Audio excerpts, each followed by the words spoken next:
Hi, everybody. I'm Amy Lauria, the Commemorative Air Force Minnesota Wings Development Officer. And with me today, I have Adam and Kara White from Hemlock Films, and we're going to have a little chit chat. They're, I would love to say coming live, but we couldn't figure out how to do it live. So they're coming to you straight from their living room in Ohio. Hi, guys.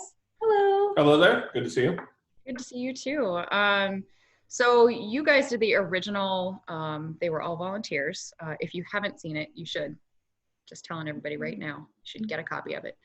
It's about the Minnesota Wing and our journey. Well, I'll let you guys talk about it a little bit and what's going on with it. Well, it literally is the picture behind your head. Yeah.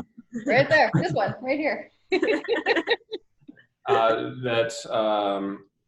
one point, we created a movie called The Restorers back in 2003, and always thought that it'd be a series, and sort of lukewarmly always worked on that. And at some point, somebody told us, hey, there's going to be an event here at the Air Force Museum where we're going to honor the Doolittle Raiders at their 68th reunion, and we're going to fly all these B-25s in. And we kind of looked at each other and said, that sounds like a really good episode, and there's a clock ticking on it. It will be nice when we get enough money to shoot it. We're shooting it at this date in April, regardless of whether we're ready or not. So we decided to make it, and we produced it ourselves as the first episode to be made of the whole series. Yeah, that kicked off us doing the Restorer series. It was just something we've been talking about until that point, and we were like, the story's too good to pass up. So if we were ready or not, we were going. That was a tiring one. It was very tiring, but the Minnesota Wing was good enough to let us.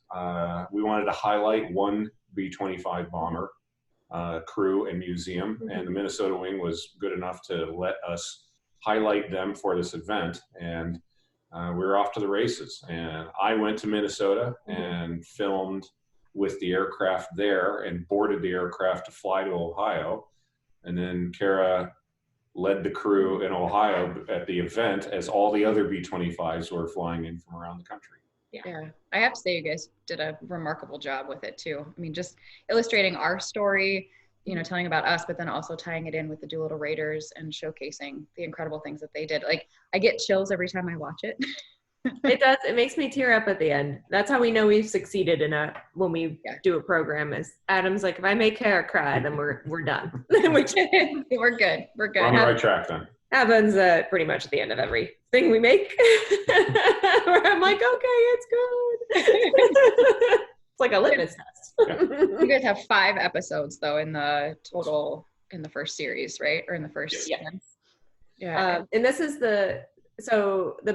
They Were All Volunteers is the 5th episode of the whole season, because it's such a giant episode that we wanted it to be kind of be like the finale. Sure. And it's the only episode that is only one story. Like, all the other episodes have a theme, and then they'll have 3 stories within the entire episode. And this one is just strictly the Minnesota Wings taking their B-25 to the Doolittle Raid Reunion. Yeah. And the story of what the B-25 is, and the story of who the Doolittle Raiders were. Yeah, so the device that we use is because we're both history nerds, so we just want to tell the history, and we're like, well, everybody always does. Like, there's so many straight up historical documentaries, and a lot of stuff we want to talk about has already been told. So, like, really, what are we going to do with with the archival that somebody else hasn't already done?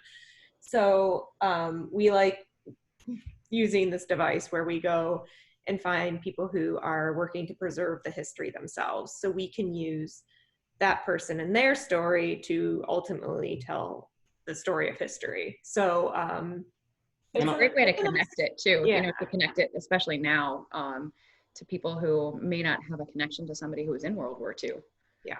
Yeah. And I find and just having a modern day connection to it instead of being like, oh, like it's another old story. Right. And to be able to tell a story that had sort of a good life, a lot of life to it, that people who aren't aware of it aren't aware of it. That whole warbird community. So to be able to also tell the story of people like yourself that are volunteering and in charge of organizations like that, because everything that we're doing is sort of trying to combat the dusty old projector in the back of the room showing footage from black and white footage from history. That how can we show this as a little bit more of a lively subject matter, and your involvement and the Minnesota Wings involvement in their dance and keeping the aircraft flying as opposed to just sitting in a hangar and grabbing people by the collar saying, look at that, that's important, but actually able to bring it out to the public and show it to them flying, and being able at the time to have them see the Doolittle Raiders at these events. And then when we were in the course of filming it, seeing 70,000 people coming out to meet the Doolittle Raiders or to see these aircraft. So it was rewarding to be able to see us displaying what we think is an interesting story, and then seeing that other people like it too. So, but no, like Adam was saying, the everyone at the Minnesota Wing that we worked with and filmed with, like, ultimately they're the storytellers. So everyone there was great. When we were doing, so every time we do these, we go and we just interview everyone who's there and like kind of find where the stories are, or like be like, oh, like, you know, like you should interview this person too. But then we come back and we do, we watch all the interviews again and have them transcribed. And you just like, sometimes you just going through and you're like, man, these guys are really good. Like, they said exactly what we want, you know, like, that feel like there's a lot of really great people that are working there and with you. So it's nice that a lot of people that we want to speak with that are wrench turners and pilots and air crews, they look at us sideways saying, I don't want to be on camera. I don't have anything to talk about. It's like, I'm not pointing the camera at you and asking you to talk about geology. You're doing what you're talking about, the thing you love. And I think that's what comes across, is that people become so, because they're talking about, right in your wheelhouse. They're talking about their passion, that it's like, oh yeah, of course the interview's great. Of course. Yeah. Well, you forget that you're being interviewed because it's just so fluid and you're just having a conversation, you know. And that's how we met. That's how we became friends. A lifelong friendship was born. Yay. So you guys just got picked up by PBS and the Restorers, right? And so you go ahead. Yeah, the series has played in a number of countries around the world and has had a life on DVD, Blu-ray, and streaming. And with our relationships with PBS, we thought this would be a great platform to finally bring the show to the United States audience. However, part of the trick to that is the episode that we had shot several years ago wasn't long enough for a PBS platform. So we had the opportunity, we got to add more to it. And we had always talked about different things that we could have, would have, should have added to the program. So we came back to Minnesota and added more story to episode 5. Which the Minnesota Wing was good enough to tolerate us once again coming in and filming. So now the broadcast version of your episode, They Were All Volunteers, now has an additional bonus 5 minutes of footage. Unseen footage. Yay. As if you couldn't get enough of us. Well, there's a new character now added. There is. It's like when they the sitcom is dying and they add like the new child they never had. Where'd that kid come from? Yeah, you're like, what? Under the stairs and just come out to talk about B-25s. Like, don't you remember we had a 5th child? He's been there all along. The whole time. No, I don't think it's playing in Minnesota, but how can people find out how to watch it? It's playing in a couple of areas in Minnesota. The local PBS stations will have it on their calendars. Particularly episode 5 is showing around the country this week, with it being the anniversary of the Doolittle Raid. Yeah, the 18th. Right? I know it's playing in Cincinnati. That episode is playing this Saturday on the 18th. But I would encourage everyone to check their local listings. And if it's not in your local listings, call that PBS station up. Yeah. I don't know if they'll do anything, but a Facebook message. Yeah. I mean, requesting it doesn't hurt, and like maybe it gets on their radar and they will air it. But it's like on like what's the percentage of the country that one's on? About 70% of the country. Yeah. So, but if it's not on there and if you don't already have it, it's on DVD and Blu-ray on Amazon and flightcinema.com. But the DVDs and Blu-rays do not have the additional 5 minutes bonus because we just made that one. But are you guys planning to update it in the future? Sometime. Yeah. Someday we'll get it. But yeah, right now it's not. Okay. That's okay. The original version is still good too. So the original version, yeah, Emmy winning. It won 2 Emmys, nominated for 3. It's so cool to be a part of it too. So yeah. So I think one of my favorite stories on the screening of that particular episode was I was invited back to my high school on Veterans Day to talk about our work.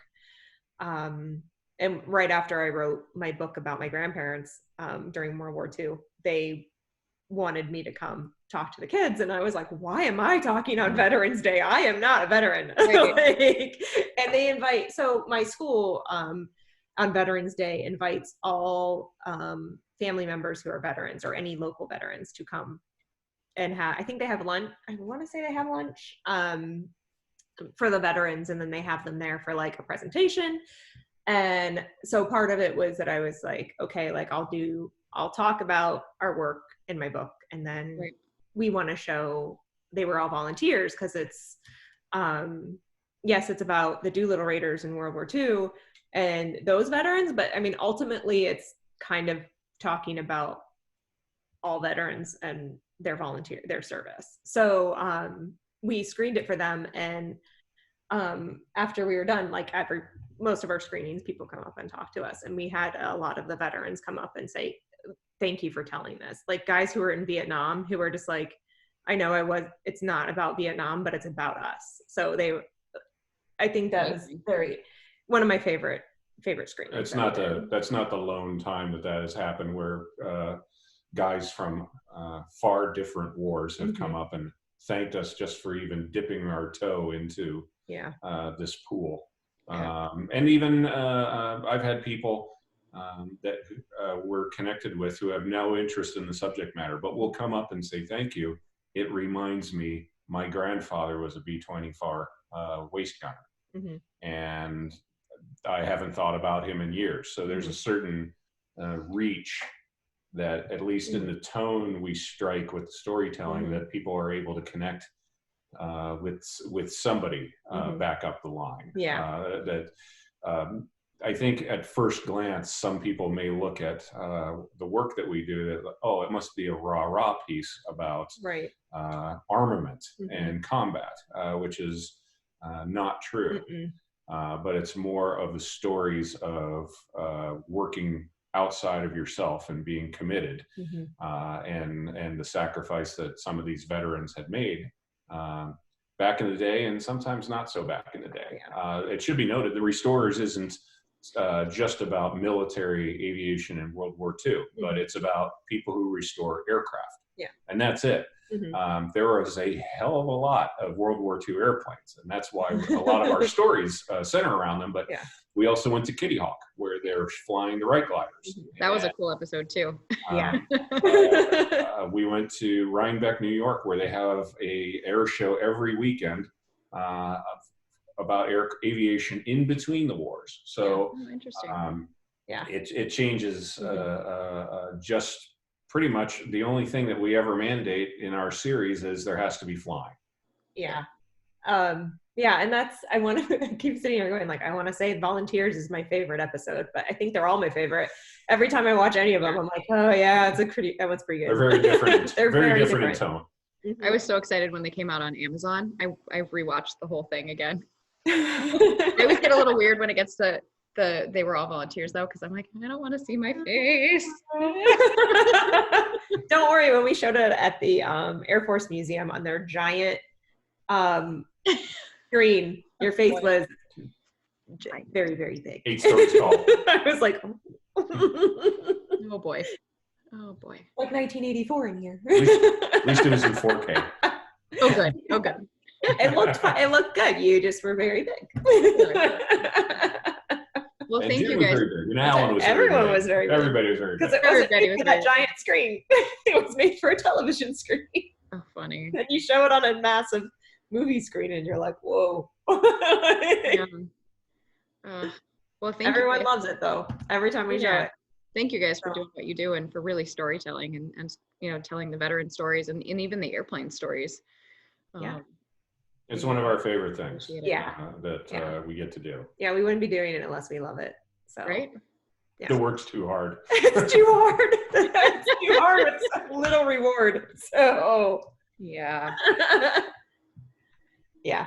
So Well, thank you guys again for taking time out of your day to be with us.